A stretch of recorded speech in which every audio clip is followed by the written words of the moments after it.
الحمد للہ وکفا وسلام علی عبادہ الذین اصطفى اما بعد۔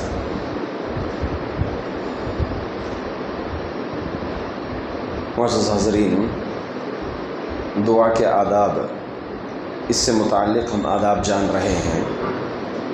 کل کے درس میں جو آخری ادب ہم جانے تھے وہ یہ کہ اللہ کے رسول صلی اللہ علیہ وسلم جامع الفاظ سے دعا کرتے تھے، یعنی دوران دعا لمبی تفصیلات کے بجائے الفاظ جو آپ کا استعمال ہوتا تھا وہ جامع، گولڈن ورڈز جس کو کہا جاتا ہے۔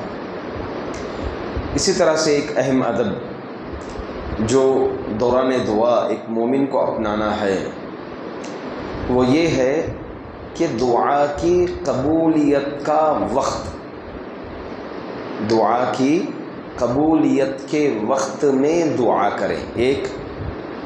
پھر نمبر دو، دعا کی قبولیت کی حالت میں، یعنی ایسی حالت، وقت، جگہ اور حالت، تین چیزیں ہیں۔ وقت، جگہ، وہ جگہیں جہاں دعا قبول ہوتی ہے۔ نمبر تین، ایسی حالت جس میں دعا قبول ہوتی ہے۔ یہ تینوں چیزوں کو اپناتے ہوئے ہمیں دعا کرنا چاہیے۔ وہ دعا کے اوقات کون سے ہیں؟ جیسا کہ احادیث میں بے شمار چیزیں بتائی گئی ہیں۔ جمعہ کے دن ایک ایسی گھڑی جس میں دعا رد نہیں کی جاتی، دعا قبول ہوتی ہے، تو علماء اکرام بتاتے ہیں وہ کون سی گھڑی ہے؟ قبیل المغرب، مغرب سے پہلے۔ بعض علماء اکرام اختلاف کرتے ہوئے یہ بھی بتاتے ہیں کہ نہیں، جب امام خطبہ دیتا ہے تو خطبہ دیتے ہوئے جب خطبہ ثانیہ کے لیے جب بیٹھتا ہے اس سمے بھی دعا قبول ہوتی۔ بہرحال اصح اور صحیح قول، راجح قول یہ معلوم ہوتا ہے کہ قبیل المغرب، مغرب سے پہلے کا وقت، جمعہ کے دن، یہ قبولیت کا وقت ہے۔ ہمارے سلف سے یہ منقول ہے کہ سلف صالحین جمعہ کے دن جب عصر کی نماز کے لیے مسجد جاتے تو مغرب تک مسجد سے واپس نہیں لوٹتے تھے، مسجد ہی میں ذکر کرتے ہوئے بیٹھ جاتے، پھر مغرب سے پہلے کے وقت میں دعائیں کر کے اللہ تعالیٰ کو راضی کرتے تھے۔ اسی طرح سے دعا کی قبولیت کے اوقات میں سے ماہ رمضان ہے، خود ماہ رمضان ہے۔ ماہ رمضان ایک ایسا وقت ہے کہ اللہ رب العزت ماہ رمضان میں دعائیں قبول کرتے ہیں۔ اسی طرح دعا کے اوقات میں سے فرض نمازوں کے بعد کا وقت ہے۔ پھر اسی طرح سے جماعت، اذان اور جماعت کے درمیان کا وقت ہے، جس وقت میں اللہ رب العزت دعا کو قبول کرتے ہیں۔ اسی طرح سے ایک اہم وقت حدیث میں یہ بھی ہے، کیونکہ یہ سب چیزیں معلوم ہیں تو میں اس لیے اشارتاً کہتے ہوئے جا رہا ہوں، ورنہ ایک ایک چیز پر بھی ہر اس میں تین چار دلیلیں ہیں، یہ سب لوگوں کو معلوم ہے، تو بس میں وقت گناتے ہوئے چل رہا ہوں۔ ایک اہم وقت جو آخری گھڑی، رات کا آخری پہر، یہ ایسا وقت ہے جس میں اللہ تعالیٰ دعا قبول کرتے ہیں۔ نبی اکرم صلی اللہ علیہ وسلم فرماتے ہیں ینزل ربنا تبارک و تعالی، اللہ رب العزت پہلے آسمان پر اترتے ہیں کب؟ جب رات کا آخری پہر ہوتا ہے، آخری پہر ہوتا ہے، ایسے وقت اللہ تعالیٰ پہلے آسمان پر اترتے ہیں اور بندوں سے کہتے ہیں ہے کوئی مانگنے والا میں اس کو عطا کروں، ہے کوئی پوچھنے والا میں اس کو دوں۔ خصوصاً میں یہ اس لیے ذکر کر رہا ہوں یہ دلیل کے ساتھ، سحری کے وقت میں ہمارے پاس ایک اچھا وقت ہے۔ چلیے عام دنوں میں ہم فجر کے لیے تھوڑا تاخیر ہو جاتے ہیں، اذان کے وقت اٹھتے ہیں، اذان کے بعد اٹھتے ہیں، تیار ویار ہونے کے صرف ہمارے پاس 3-4-5 منٹ کا وقت ملتا ہے سنت پڑھنے کے لیے، دعا کرنے کے لیے وقت نہیں ملتا ہے۔ اذان کے وقت عموماً اٹھتے ہیں، مگر یہ ایسا وقت ہے جس میں ہم جاگتے رہتے ہیں۔ تو سحری سنت کے طریقے سے مطابق وقت سے پہلے 10 منٹ پہلے، 8 منٹ پہلے ہم اپنی سحری کو روک لیں، وضو کے حالت میں رہتے ہیں، پھر جو ہے 2 رکعت نماز پڑھ کر کے، یا پھر جو ہے بغیر اگر وقت نہیں ہے تو ایسے وقت میں ہم دعا کریں۔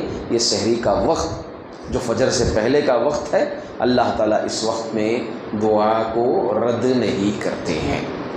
تو اسی طرح سے دعا کی قبولیت کے اوقات میں سے اور بے شمار اوقات ہیں جنہیں اللہ کے رسول صلی اللہ علیہ وسلم دعا کرنے کے سلسلے میں ایسے وقت دعا رد نہیں ہوتی۔ دوسری چیز جو میں نے بتایا، جگہوں کا صحیح استعمال۔ دیکھیں، ایک مومن وہی ہوتا ہے جو وقت کا، جگہ کا، موقع کا فائدہ اٹھا لیتا ہے، دینی کاموں میں اور نیکیوں میں۔ نیکیوں میں موقع کا فائدہ اٹھانے والا یہ اصل چالاک مومن ہے، شاطر مومن ہے، اور مومنانہ اوصاف میں سے ایک اہم صفت ہے یہ۔ ہاں، جگہوں میں سے جیسے مکۃ المکرمہ ہے، مکے کے اندر کی جانے والی دعا اللہ تعالیٰ قبول کرتے ہیں۔ عرفے کا وقت ہے، عرفے کا دن ہے، تو عرفے کے دن اللہ رب العزت دعا کو قبول کرتے ہیں۔ عرفہ جس دن حج کے لیے جاتے ہیں، یوم عرفہ حج الاکبر اس کو کہا گیا ہے کہ عرفے کا دن بڑا دن ہے، حج اکبر ہے۔ تو اس دن بھی جو بعد نماز عصر، خصوصاً بعد نماز عصر سے سورج کے غروب ہونے سے پہلے تک، یہ جگہوں میں بھی جو ہے دعائیں قبول ہوتی ہیں۔ اسی طرح جنگ کی حالت میں بھی دعا کیا ہوتی ہے؟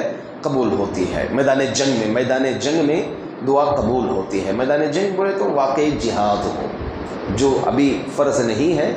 ہم چونکہ جو ہے جہاد کے ماحول میں نہیں ہیں، ہندوستانی ماحول میں رہتے ہیں، جمہوری حکومت ہے، باقاعدہ طور پر ایسا ماحول آیا جب جہاد فرض ہوتا ہے تو میدان جنگ میں، میدان جہاد میں دعا جو ہے اللہ تعالیٰ قبول کرتے ہیں۔ جیسا کہ اللہ کے رسول صلی اللہ علیہ وسلم مقام بدر میں، جنگ بدر شروع ہونے سے پہلے نبی اکرم صلی اللہ علیہ وسلم نے اللہ تعالیٰ سے دعا کی تھی، تو اللہ تعالیٰ نے دعا قبول کی تھی۔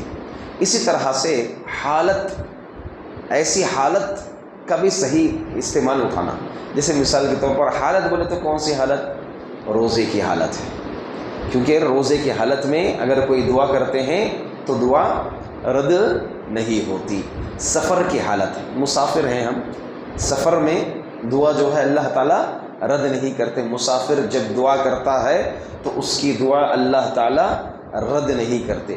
اسی طرح حالتوں میں سے ایک اہم حالت یہ بھی ہے کہ جب ہمارے اندر خضوع زیادہ خضوع آ گیا، اللہ کا ڈر آ گیا دل میں، تو ایسے وقت بھی فوری کیا کر لینا چاہیے؟ اس حالت کا فائدہ اٹھاتے ہوئے اللہ تعالیٰ سے مانگ لینا چاہیے، اپنی گناہوں کی توبہ کر لینا چاہیے، اللہ رب العزت سے جو چاہے وہ مانگ لینا چاہیے۔ تو یہ حالتیں ہیں جس میں اللہ رب العزت دعا قبول کرتے ہیں۔ تو یہ آداب میں ایک اہم ادب ہے، ایک وقت، دوسرا جو ہے جگہ، اور تیسرا جو ہے حالت۔ وقت، جگہ اور حالت کا صحیح استعمال کرتے ہوئے، موقع کو غنیمت جانتے ہوئے ایک مومن کیا کرے؟ اللہ تعالیٰ سے دعا کریں۔ یہ تینوں چیزیں ایسی چیزیں ہیں جو دعا قبولیت کے مواقع ہیں، موقع ہوتے ہیں، اس کا فائدہ اٹھانا چاہیے۔ اللہ رب العزت سے دعا ہے کہ اللہ رب العزت ہمیں ان آداب پر عمل کرنے کی اور ان آداب کو اپناتے ہوئے اللہ تعالیٰ سے مانگنے کی توفیق عطا فرمائے۔ اللہ رب العزت ہمارے روزے، ہماری عبادتیں، ہمارا قیام، ہمارے سجدے، ہمارے رکوع قبول فرمائے۔ آمین۔ وآخر دعوانا ان الحمد للہ رب العالمین۔